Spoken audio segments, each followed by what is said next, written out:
स्वागत है आपका मुद्दे की बात में। यूपी में आज मचा है सियासी भूचाल। जी हाँ, हम बात कर रहे हैं उत्तर प्रदेश में जो चुनाव जो होने वाले विधानसभा चुनाव में, उसमें सियासी भूचाल मचा हुआ है। और कहीं ना कहीं भारतीय जनता पार्टी से जो श्रम मंत्री थे मौर्य, उन्होंने अपने साथियों के साथ इस्तीफा दे दिया है। अब वो किस पार्टी में जाएंगे ये अभी फिलहाल तय नहीं है। उत्तर प्रदेश की राजधानी में एक बार फिर भूचाल आ गया है, जिसके पीछे मुख्य वजह मंत्री स्वामी मौर्य और उनके साथियों का अचानक अपने पदों से इस्तीफा देना माना जा रहा है। यूपी विधानसभा से पहले योगी सरकार से इस्तीफा देने वाले स्वामी प्रसाद मौर्य ने बीजेपी में लौटने की संभावनाओं को पूरी तरह से आज खारिज कर दिया है। उन्होंने कहा है कि मैंने बीजेपी को ठोकर मार दी है, दोबारा वापस जाने का सवाल ही नहीं होता। हालांकि अखिलेश यादव की समाजवादी पार्टी में जाने की अटकलों के बीच स्वामी प्रसाद मौर्य ने कहा है कि मैं समर्थकों से बात करके 14 तारीख को अपनी योजनाओं के बारे में बताऊंगा। इसी बीच उनके समाजवादी पार्टी में शामिल होने की खबरों को भी नकारा नहीं जा सकता। भारतीय जनता पार्टी की योगी सरकार में श्रम मंत्री रहे स्वामी प्रसाद मौर्य अपने इस्तीफे में लिखते हैं कि वे माननीय योगी आदित्यनाथ जी के मंत्रिमंडल में श्रम, सेवा योजन एवं समन्वय मंत्री के रूप में विपरीत परिस्थितियों में विचारधाराओं में रहकर भी बहुत ही मनोयोग के साथ अपने उत्तरदायित्व का निर्वहन किया है, किंतु दलितों, पिछड़ों, किसानों और बेरोजगारों और नौजवानों एवं छोटे, लघु एवं मध्यम श्रेणी के व्यापारियों की घोर उपेक्षात्मक रवैये के कारण उत्तर प्रदेश के मंत्रिमंडल से वे इस्तीफा दे रहे हैं। मतलब साफ है कि योगी आदित्यनाथ के कार्यकाल में वो खुश नहीं थे, जिसके कारण उन्होंने इस्तीफा दिया है। आखिर इसके पीछे की मुख्य पहलुओं को भी जानना जरूर है कि आखिर इसके पीछे की इनसाइड स्टोरी आखिर क्या है। तो देखते हैं ये इनसाइड स्टोरी। यूपी में विधानसभा चुनाव से ठीक पहले योगी सरकार में मंत्री स्वामी प्रसाद मौर्य के इस्तीफे से बीजेपी परेशान है। इस्तीफे के बाद मौर्य के समाजवादी पार्टी के मुखिया अखिलेश यादव के साथ खड़े होने की तस्वीर ने बीजेपी की चिंता और गहरी कर दी है। इसलिए डैमेज कंट्रोल के लिए लखनऊ से लेकर दिल्ली तक मंथन चल रहा है। इसी बीच स्वामी प्रसाद मौर्य के बीजेपी से इस्तीफा देने की इनसाइड स्टोरी सामने आई है। इस्तीफा देने की इनसाइड स्टोरी क्या है, इसे भी जानना बेहद जरूरी है। बीजेपी सूत्रों के मुताबिक स्वामी प्रसाद मौर्य के बीजेपी से जाने के पीछे की इनसाइड स्टोरी कुछ यूं है। स्वामी प्रसाद मौर्य चाहते थे कि उनके साथ 2017 में आए सभी विधायकों के टिकट रिपीट की जाए। इसके साथ ही 2 अन्य नामों को वह आगे बढ़ा रहे थे और उन्हें भी टिकट दिया जाए, ऐसी उनकी मांग थी, जिसे बीजेपी ने मानने से इनकार कर दिया, क्योंकि उनमें से कई विधायक ऐसे हैं जो सर्वे के चुनाव में हार रहे थे। ऐसे में बीजेपी ने टिकट देने से इनकार किया था। इसके अलावा उनके एक समर्थक पर कुछ मुकदमे भी चल रहे थे, जिसे वह खत्म करना चाहते थे, लेकिन आचार संहिता लगने से पहले वह खत्म नहीं हो पाए और उन्हें आश्वासन दिया गया कि चुनाव के बाद इसे कर दिया जाएगा। पिछले 1 हफ्ते से लगातार स्वामी प्रसाद मौर्य और बीजेपी नेताओं के बीच बातचीत चल रही थी, लेकिन मौर्य नहीं माने। बता दें कि मौर्य के इस्तीफे के बाद बीजेपी अब डैमेज कंट्रोल की कोशिश में जुट गई है। सूत्रों के मुताबिक केंद्रीय गृह मंत्री अमित शाह ने स्वामी प्रसाद मौर्य को मनाने का जिम्मा डिप्टी सीएम केशव प्रसाद मौर्य को सौंपा है।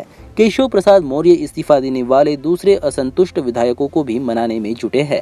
यही नहीं तो यूपी बीजेपी अध्यक्ष स्वतंत्र देव सिंह और संगठन महामंत्री सुनील बंसल को भी इस काम का जिम्मा सौंपा गया है। आज मंत्री दारा सिंह चौहान को दिल्ली बुलाया गया है। सूत्रों के मुताबिक शीर्ष नेताओं से उनकी बातचीत हो सकती है। इसी बीच स्वामी प्रसाद मौर्य ने कहा कि उनका अगला कदम क्या होगा, इसका खुलासा अगले 2 दिनों में किया जाएगा। आज मैंने दलितों, पिछड़ों, किसानों, बेरोजगार नौजवानों, छोटे, लघु, मध्यम व्यापारियों के खिलाफ सरकार के रवैये को देखते हुए उत्तर प्रदेश योगी सरकार के मंत्रिमंडल से मैंने मंत्री पद से इस्तीफा दिया। पत्र मैंने श्री राज्यपाल जी को भेज दिया और इस्तीफे के कारण का उल्लेख भी उस पत्र में दिया है, जिसकी सूचना मैंने आप लोगों को, मीडिया वालों को भी प्रेषित कर दी है। आपके साथ और कौन कौन लोग हैं जो आपका अभी जिक्र कर रहे थे इससे पहले कि जो छोड़ना, अभी क्या वजह है उनके?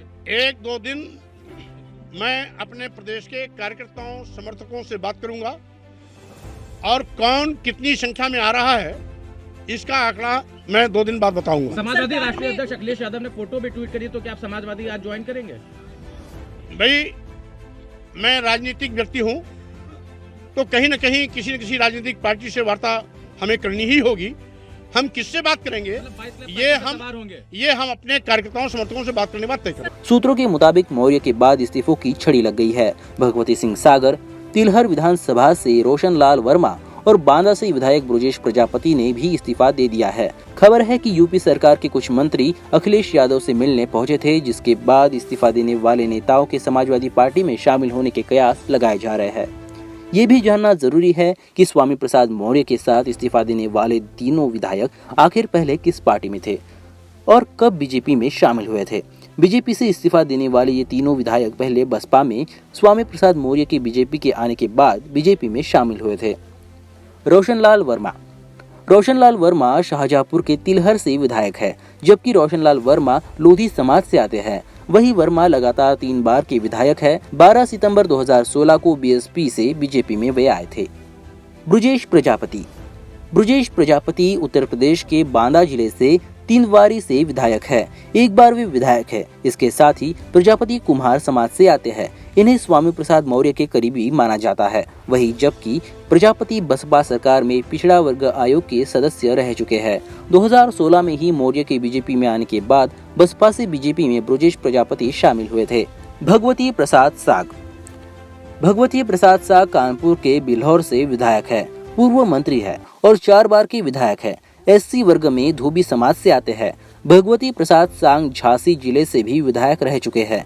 ये भी 2016 में ही मौर्य के बीजेपी में आने के बाद बसपा में बीजेपी में आए थे। ये सब स्वामी प्रसाद मौर्य के इस्तीफे के बाद अपना इस्तीफा बीजेपी को दे चुके हैं। कभी बहुजन समाज पार्टी में रहे मौर्य पिछड़े समाज के बड़े नेता है।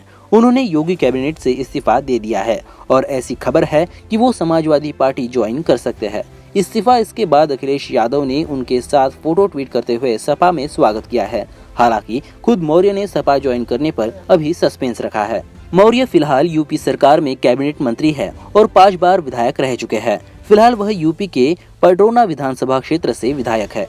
1980 के दशक से राजनीति में पांव जमाए मौर्य ने साल 2012 से साल 2016 तक यूपी विधानसभा में नेता प्रतिपक्ष का जिम्मा संभाला था। इसके साथ ही वह बसपा के प्रदेश अध्यक्ष भी रह चुके हैं। हालांकि साल 2017 के यूपी विधानसभा चुनाव से पहले मौर्य 8 अगस्त 2016 को भारतीय जनता पार्टी में शामिल हो गए। बीजेपी और बसपा से पहले मौर्य लोकदल में भी रह चुके हैं। इसके साथ ही उनकी बेटी संघमित्रा मौर्य फिलहाल यूपी की ही बदायूं लोकसभा सीट से सांसद सदस्य है। साल 2016 में बनाया था अपना संगठन। अगस्त 2016 में बसपा से इस्तीफा देते हुए उन्होंने पार्टी पर चुनावी टिकटों की खरीद फरोख्त का गंभीर आरोप लगाया था। इन आरोपों को उस वक्त बसपा सुप्रीमो मायावती ने एक प्रेस वार्ता में खारिज किया था। इतना ही नहीं तो मायावती ने मौर्य को खुद से पार्टी छोड़ने का शुक्रिया भी अदा किया था। इससे पहले जुलाई 2016 में ही उन्होंने एक अन्य संगठन लोकतांत्रिक बहुजन मंच बनाया और राजधानी लखनऊ स्थित रमाबाई अंबेडकर रैली ग्राउंड को संबोधित किया था। साल 2017 में यूपी में सीएम योगी आदित्यनाथ के नेतृत्व में बनी सरकार में मौर्य को श्रम और रोजगार कार्यालय, शहरी रोजगार और गरीबी उन्मूलन मंत्रालय दिया गया। इसके बाद साल 2021 में योगी कैबिनेट में बदलाव के बाद मौर्य श्रम रोजगार समन्वय मंत्री बन गए। मतलब साफ है कि यूपी का राजनीतिक पारा गर्माते जा रहा है, जिसमें भारतीय जनता पार्टी और योगी सरकार की मुश्किलें कम होने का नाम नहीं ले रही है। अपने नाराज विधायकों के इस्तीफे के बाद भारतीय जनता पार्टी क्या चुनावी रणनीति अपनाती है, ये देखना दिलचस्प होगा। इसके साथ ही फिलहाल उत्तर प्रदेश में बीजेपी के सितारे गर्दिश में नजर आ रहे हैं, जो समाजवादी पार्टी के लिए लाभदायक माने जा रहे हैं। तो इस इनसाइड स्टोरी के बाद अब सीधे रुक करते हैं लखनऊ, यानी कि उत्तर प्रदेश की राजधानी में हमारे संवाददाता ओम प्रकाश गौतम जी इस वक्त हमारे साथ मौजूद हैं। उनसे सीधा संवाद साधते हैं कि आखिर क्या है इसके पीछे का पूरा मामला। ओम प्रकाश जी, आपका स्वागत है हमारे इस खास शो में। आप लखनऊ में इस वक्त मौजूद हैं। लखनऊ में क्या हालात है? कल से लेकर आज तक में क्या समीकरण चेंज हो गए हैं, जब 4 मतलब 1 मंत्री और 3 विधायक इस्तीफा देते थे बीजेपी से, और किस और रुख मोड़ रहे हैं वो अपने पार्टी में जाने का? ओम प्रकाश जी, जैसा कि यहाँ पे देखने में आ रहा है कि कल से उत्तर प्रदेश के चुनाव का समीकरण जो है बदलता हुआ दिखाई दे रहा है। जो स्वामी प्रसाद मौर्य थे वो अपने 4 विधायकों के साथ जो है समाजवादी पार्टी, जी हाँ, जो अखिलेश की पार्टी है समाजवादी पार्टी, उसमें सम्मिलित हो गए हैं, जिससे कि भारतीय जनता पार्टी के लिए जो है एक मुसीबत बनती हुई नज़र आ रही है। यहाँ पर बहुत सारे समाजवादी जो नेता थे, वरिष्ठ कार्यकर्ता थे, आज वो जो है मुख्य तौर पर जो है बुलाए गए हैं। जो पार्टी लेवल की मीटिंग होती है मुख्यालय पर, जो समाजवादी कार्यालय लखनऊ में है, वहाँ पे बुलाए गए हैं। इसी के चलते हुए समाजवादी में जो है काफ़ी खुशी की लहर है, क्योंकि हो सकता है कि वो भविष्य में सपना जो उनका था कि हमारी सरकार बनेगी, हो सकता है कि आगे भी और विधायक और जो भी उनके वरिष्ठ कार्यकर्ता हैं वो शायद समाजवादी में सम्मिलित हो सकते हैं। सर, ओम प्रकाश जी, आखिर क्या वजह मानी जा रही है? क्या सही में असंतुष्ट थे मौर्य और उनके साथी इन सारी चीज़ों को देखते हुए? क्योंकि 2016 में वो बीएसपी छोड़कर उनके साथी और मौर्य बीजेपी में आ जाते हैं और उसके बाद में अचानक चुनाव का ऐलान होता है और उसके बाद में एसपी में जाने के लिए, तो जिस तरह से उनका त्याग पत्र आया हुआ है, फिलहाल अभी मंत्रिमंडल से उन्होंने त्याग पत्र अपना जो दे दिया, उसमें कहीं ना कहीं लगता है कि वो योगी आदित्यनाथ की सरकार में असंतुष्ट थे और कहीं न कहीं नाराज थे। क्या वजह लगती है आपको इन सारी घटनाओं के पीछे, इस्तीफे के पीछे? ओम प्रकाश, जैसा कि स्वामी प्रसाद मौर्य जी द्वारा जो है समाजवादी ज्वाइन करने पर कार्यकर्ताओं में तो खुशी की लहर है ही। इसमें एक मुद्दा ये भी है कि जो शोषित और ये क्या कहते हैं अन्य पिछड़ा वर्ग पे जो भी अत्याचार हुए हैं, स्वामी प्रसाद मौर्य के कहने के अनुसार जो है उनकी वजह से जो है इन्होंने पार्टी से क्षुब्ध होकर के जो है इस्तीफा दिया है पार्टी से और समाजवादी पार्टी ज्वाइन की है। तो इनका मुख्य उद्देश्य यही है कि जो है हम जिस सत्ता और सरकार में रहते हुए भी हमें मान सम्मान वो नहीं मिला, हमारे वर्ग को मान सम्मान नहीं मिला है, तो उसको लेकर के खासा इसमें इनके अंदर रोष था, जो इन्होंने इस्तीफा देकर के साबित किया है कि जो है हम इससे भाजपा से तो अच्छी जो है समाजवादी है, इसलिए उन्होंने समाजवादी शायद ज्वाइन की है। और यहाँ तक कि उन्होंने शायद राजभर जी से भी, उनकी ओम प्रकाश राजभर जी जो है जाने माने वो भी नेता है, उनसे भी इनकी बात हुई अभी, जैसा कि हमें जानकारी में आया है। और एक डिबेट में शायद वो बोल भी रहे थे कि अब हमारा बड़ा भाई आ गया है तो हम दोनों साथ मिलकर के जो है बीजेपी को हराने का काम करेंगे। सर, ओम प्रकाश जी, अगर बात की जाएगी इनके इस्तीफे की, तो ये एक बात ये भी कयास लगाए जा रहे हैं कि जो सर्वे हुआ है, चुनावी सर्वे जो भारतीय जनता पार्टी और अन्य किसी एजेंसी द्वारा सर्वे किया गया है, उसमें कहीं ना कहीं जो उनके 3 जो विधायक जो थे जिनके लिए ये प्रयास माना जा रहा है मौर्य का कि वो उनको टिकट नहीं मिलने वाली थी, और इसी दुविधा में जब उनसे बात भारतीय जनता पार्टी की होती है और कहीं न कहीं नए चेहरों को समाविष्ट करने का मन बनाती है भारतीय जनता पार्टी, उसके बाद में बीजेपी उसके बाद में भारतीय जनता पार्टी से इस्तीफा उन्होंने दिया, ऐसा भी कहा जा रहा है। क्या लगता है आपको, कितना बड़ा निर्णय है ये, और भारतीय जनता पार्टी को किन समीकरणों के आधार पर अभी चुनाव की रणनीति बनानी पड़ेगी? हो सकता है कि स्वामी प्रसाद मौर्य जी का जो ये अपना निर्णय इन्होंने लिया है, हो सकता है कि वो गेम चेंजर साबित हो और समाज जो भारतीय जनता पार्टी है उसके लिए एक मुसीबत खड़ी कर सकता है, क्योंकि इसमें बहुत सारे जो है जो संभवतः देखा जा रहा है कि समाजवादी में अभी बहुत सारे परिवर्तन होने वाले और भाजपा के लिए एक बड़ी मुसीबत बनने वाली है, क्योंकि जैसा कि जानकारियों के चलते हुए काफ़ी खलबली मची हुई है कि भारतीय जनता पार्टी में, और ये अमित शाह शायद जो गृह मंत्री हैं वो भी इसमें लग गए हैं कि किसी तरह इसका तोड़ निकाला जाए और समाजवादी को जो भारतीय जनता पार्टी है उसके जो विधायक और जो कार्यकर्ता कट रहे हैं वो शायद समाजवादी में ना जाएं, और सत्ता परिवर्तन के लिए बहुत ही बड़ा जो है झटका माना जाएगा, क्योंकि समाजवादी जो इनका एक प्लेटफॉर्म है समाजवादियों का, वो जो बैकवर्ड और जैसा कि अन्य जातियों के लेकर के समीकरण इसमें बहुत बड़ा, तो ये एक भारतीय जनता पार्टी के लिए एक झटका ही साबित होगा और आने वाले समय में शायद समाजवादियों का जत्था और भी मजबूत होने वाला है। कितनी बड़ी शक्ति रखते हैं पिछड़ों के दिल में अगर स्वामी प्रसाद मौर्य और उनके जो 3 जो विधायक है साथ में उन्होंने इस्तीफा दिए, कितनी बड़ी शक्ति रखते हैं उत्तर प्रदेश की राजधानी में पिछड़ों में? और ये जो मैसेज जो जा रहा है कि भारतीय जनता पार्टी से वो इस्तीफा देकर जा रहे हैं, कहीं न कहीं असंतुष्ट थे जिस तरह से उन्होंने इस्तीफा दिया है सारी चीज़ों को देख के, उसमें भी अगर बात आ जाती है कि सूक्ष्म और लघु जो उद्योग जो होते हैं उसके तरफ ध्यान नहीं दिया गया, दलितों के ऊपर ध्यान नहीं दिया गया, और जो अत्याचार की बातें उन्होंने कही है कि बड़े ही दिल पर पत्थर रख के उन्होंने काम किया है। ऐसे में ये मैसेज जो गया हुआ है तो कितनी बड़ी शक्ति रखते हैं वो पिछड़ों के लिए उत्तर प्रदेश में, अगर बात की जाएगी स्वामी प्रसाद मौर्य और उनके साथियों की।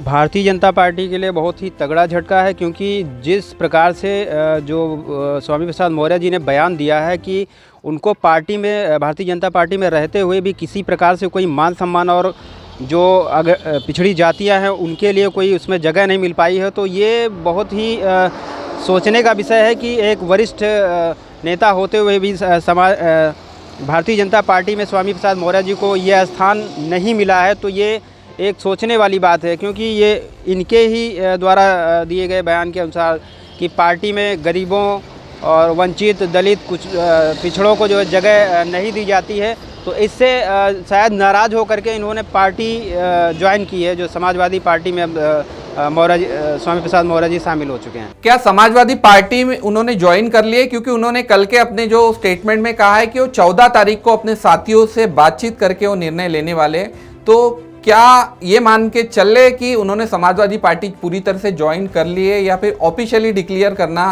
बाकी है? जैसा कि संभवतः जानकारी में आया है कि उन्होंने समाजवादी पार्टी ज्वाइन कर ली है, क्योंकि सुबह ही जानकारी मिली है कि ओम प्रकाश राजभर और इनके दोनों नेताओं के बीच में आपसी बातचीत भी हुई है। तो समाजवादी को लेकर के अटकलें तेज हो गई कि वो समाजवादी निश्चित ही रूप से वो ज्वाइन कर चुके हैं। जी, यूपी की राजधानी में कल और एक बड़ी खबर आ रही थी कि बहुजन समाज पार्टी की जो सुप्रीमो है बहन कुमारी मायावती, उन्होंने चुनाव लड़ने से इनकार कर लिया।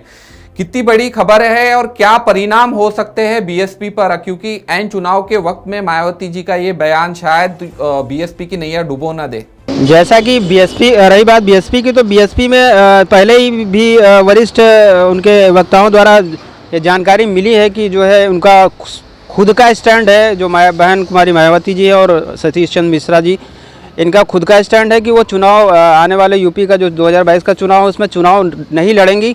वो अपने पार्टी के कार्यकर्ताओं या जो भी प्रतिनिधि होंगे उनको वही चुनाव लड़ेंगे, और वो शायद एक संचालनकर्ता के रूप में, जो मुखिया का काम होता है उनके रूप में वो अपना काम करेंगी, और दूसरे को जो पार्टी के कार्यकर्ता और वरिष्ठ कार्यकर्ता है उन्हीं को वो चुनाव और टिकट देंगे।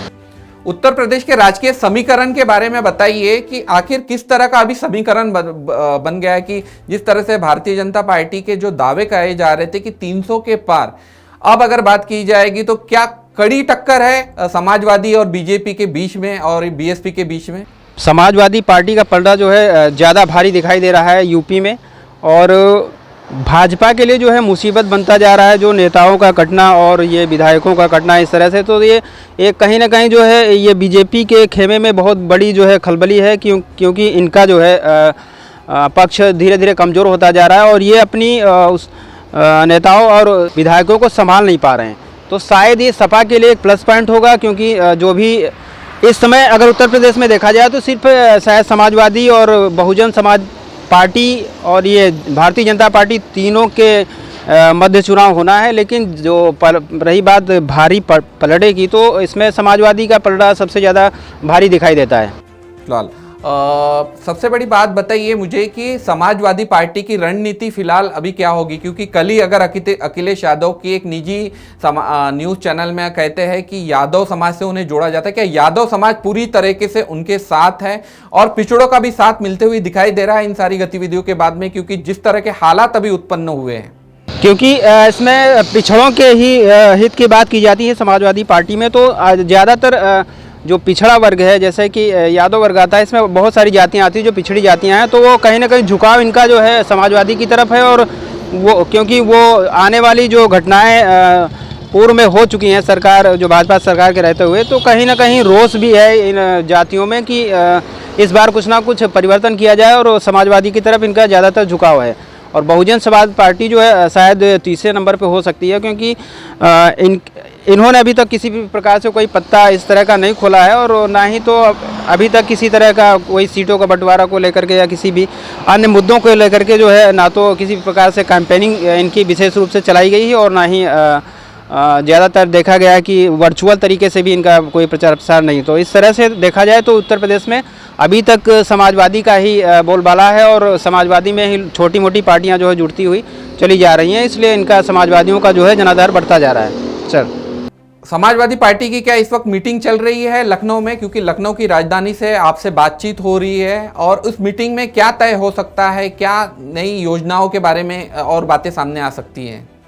जैसा कि हम जिस स्थान पे खड़े हैं यहाँ पर जो अमरीश पुष्कर जी हैं, विधायक हैं इस क्षेत्र के, मोहलागंज क्षेत्र के, और बहुत ही घनिष्ठ विधायकों में आते हैं जो अखिलेश यादव जी हैं उनके। यहाँ मैं यहाँ पे खड़ा हूँ, तो यहाँ पे देखा जाए कार्यालय में किसी प्रकार से कोई भीड़ भाड़ नहीं है, क्योंकि आज एक विशेष बैठक के लिए जो है लखनऊ इनको सभी को बुलाया गया है। हो सकता है कि समाजवादी पार्टी का जो मुख्यालय लखनऊ में है वहाँ पर एक अहम बैठक चल रही है। अब देखना ये है कि आखिर वहाँ पर किस निर्णय तक ये लोग क्या तय करते हैं, और सारे लोग वहीं पे जा चुके हैं, कार्यकर्ता भी वहीं मौजूद हैं, और विधायक जो क्षेत्रीय विधायक हैं वहाँ पर वो भी मौजूद हैं। जैसा कि हमारी बात भी उनसे हुई है, तो उन्होंने यही जानकारी दी है कि एक अहम बैठक में वो लखनऊ मुख्यालय पर गए हुए हैं। क्या आने वाले दिनों में अन्य विधायक भी भारतीय जनता पार्टी का दामन छोड़ सकते हैं, आपको ऐसा लगता है? और क्या परिणाम पड़ सकते हैं आने वाले दिनों में यूपी की राजनीति पर, क्योंकि सत्ताधारी कहीं न कहीं इनसे वंचित रह जाएंगे? जैसा कि जो परिवर्तन कल से देखा जा रहा है, तो इस प्रकार से लग रहा है कि आने वाले समय में बीजेपी के लिए और भी मुसीबत बढ़ सकती है, और समाजवादी के खेमे में कोई न कोई अन्य विधायक भी जाते हुए दिखाई दे रहे हैं। खलबली तो मची हुई है, शायद आने वाले समय में भी इसका कुछ ना कुछ परिणाम देखने को मिलेगा। बहुत बहुत शुक्रिया ओम प्रकाश जी आपका हमसे जुड़ने के लिए और इतनी सारी जानकारी देने के लिए। तो जिस तरह से बताया ओम प्रकाश, हमारे संवाददाता लखनऊ से हमसे बातचीत कर रहे थे, और उन्होंने बताया कि इस वक्त जो लखनऊ जो कार्यालय है समाजवादी पार्टी का, वहाँ पे एक बहुत ही बड़ी मीटिंग चल रही है, और समाजवादी पार्टियों में लगभग वो ज्वाइन कर चुके हैं। औपचारिक घोषणा की अगर बात की जाएगी तो औपचारिक घोषणा अभी फिलहाल नहीं की है। स्वामी प्रसाद मौर्य जो बीजेपी में श्रम मंत्री थे, उन्होंने अपने मंत्री पद से इस्तीफा तो दे दिया। उन्होंने हालांकि ये तो कहा है कि 14 जनवरी को वो औपचारिक घोषणा करेंगे कि वो किस दल में शामिल हो गए या फिर कहाँ जाएंगे। वही बीजेपी की, भारतीय जनता पार्टी के भी प्रयास चल रहे हैं कि इन जो नाराज जो मंत्री है कहीं ना कहीं उनको मना लिया जाए। इनके साथ अगर बात की जाएगी तो रोशन लाल वर्मा, ब्रजेश प्रजापति और भगवती प्रसाद साग, इन्होंने भी अपना इस्तीफा, अपने विधायक पद से इस्तीफा दे दिया है। सभी पिछड़े वर्ग से आते हैं और कहीं ना कहीं एक दम रखते हैं कि जो पिछड़ों की जो राजनीति है यूपी में, उत्तर प्रदेश में, उनमें कहीं ना कहीं जो जनाधार है इनके पक्ष में है। और जिस तरह से ओम प्रकाश जी ने हमें बताया, हमारे संवाददाता, कि वो कहीं समाजवादी पार्टी को ज्वाइन कर रहे हैं और जल्दी ही उसकी औपचारिक घोषणा होगी। तो ये पुख्ता खबर इक्वालिटी न्यूज़ के माध्यम से हम आपको बता रहे हैं कि यूपी की सियासत में कई एक बहुत बड़ा भूचाल आया हुआ है, और आने वाले दिनों में और चौंकाने वाली खबरें उत्तर प्रदेश की राजधानी से आ सकती है, जो बीजेपी के लिए नकारात्मक तौर पर देखी जाती है। तो मुद्दे की बात में आज इतना ही। आपसे फिर मुलाकात होगी मुद्दे की बात में किसी नए मुद्दे के साथ। तब तक के लिए नमस्कार।